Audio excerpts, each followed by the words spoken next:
Kumusta ho muna ang Baguio, Mayor? Tuloy-tuloy po ang ulan dito, Sir Ted. In fact, canceled na naman po ang klase natin, high school and Mm, down. Ano? mm. Dahil talagang malakas ho, ang maabot ho ng 84 millimeters po in one day ang ating mga rainfall dito. Oo. Parang bumabagyo uli. Oo Pero nga. wala namang bagyo, kaya talagang monsoon rain. Oo nga po, kahapon yung aking ibang mga kaibigan nga natanong ko diyan sa La Trinidad, ano ho, at diyan mismo sa Baguio, sinabi nga tuloy-tuloy pa rin ang ulan kaya nga ang dami hong mga landslide, ano? Kahit na yung mga sitio-sitio lang nagkakaroon nga ng pagguho ng lupa.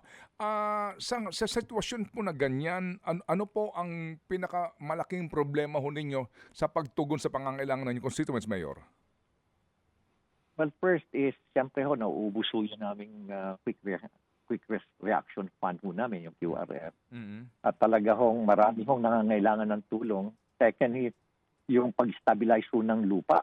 Kasi ho, talagang hindi mo naman pwedeng galawin dahil nga heavily saturated na ho ng Mm. water. Kaya talagang tinatakpan muna namin, initial muna yung mitigating measure namin, tinatakpan muna namin ng canvas.